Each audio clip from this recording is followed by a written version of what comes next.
Get ready, start. Now, Sir Honorable Members will recall that the bill was introduced in the House of the People on the 2nd September 1953. It has had a long history and in one form or another, it has been before the public since the end of 1949. In the statement of objects and reasons, the various stages through which the bill has passed since 1946 have been summarized, and I need not recapitulate on this occasion the circumstances in which the then government of India took the decision in early 1946 to initiate an inquiry into the reform of our company law. I would remind honorable members that between 1946 and 1948, the entire field of company law was carefully revived by two distinguished company lawyers who were appointed to recommend the broad lines on which the present act should be revised.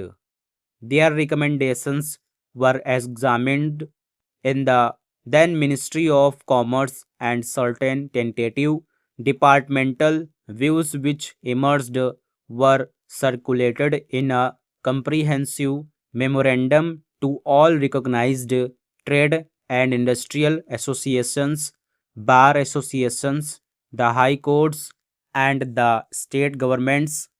That brought us to the end of 1949. Many representations on this memorandum were duly received from chambers of commerce, trade and industrial associations, state governments, and the general public.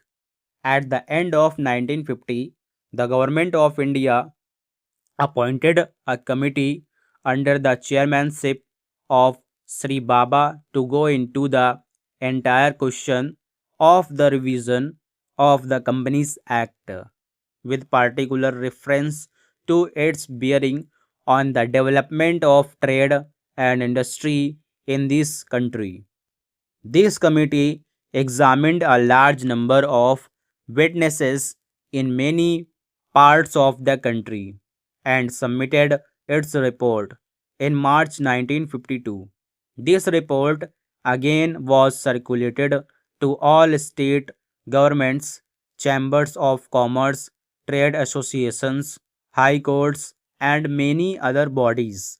At the same time, a special officer was appointed in the Department of Economic Affairs, Ministry of Finance, to examine the report in the light of the views received from the interested public and to submit proposals to government for the revision of the present act. The bill now before the House is based largely on the recommendations of the Company Law Committee, modified in a few particulars. Honorable members will notice that so far as public relations go, the bill has covered adequate ground. In a measure like the Companies Bill, however, which covers the entire field of the operation of joint stock companies, the limits of consultation and discussion can never be exhausted, and I would like to inform honorable members that although the bill was introduced in Parliament over 7 months ago, our officers have been engaged throughout this period in further studies and informal discussions with the interests concerned, and other occasions I have also participated in such discussions.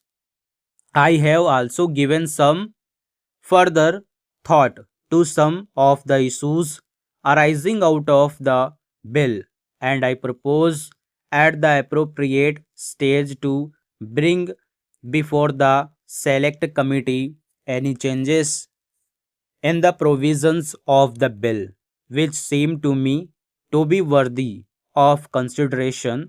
In the light of this further examination, no honorable members will have noticed that the bill contains 6 clauses and 12 schedules.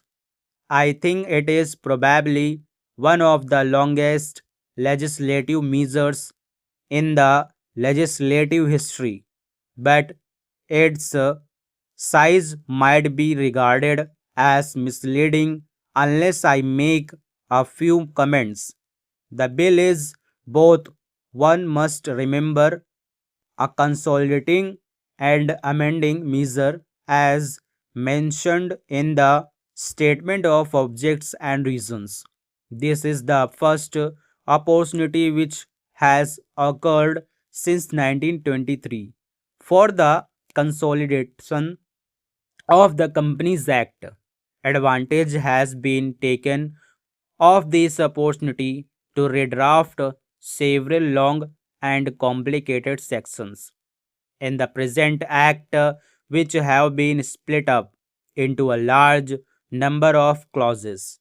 This is the largest single factor accountable for the increase in the number of clauses in the bill.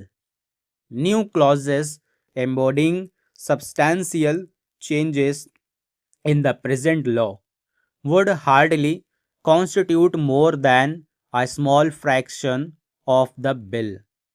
I would also draw attention to the structural changes in the bill to which a reference has been made in the statement of objects and reasons. The redraft of the bill and the rearrangement of the existing chapters in the Companies Act in a more logical order have, I think, resulted in a noticeable improvement in the form of the bill, and I hope will facilitate better understanding and appreciation of the scheme. I wish that the act which came into effect long ago was implemented properly. I know that the minister here is very earnest in implementing it, but unfortunately, his colleagues at the state level are disappointing him. Unfortunately, no steps have been taken for trimming or toning up the administration at the state level and at the district levels. They have to be taken immediately. Stop.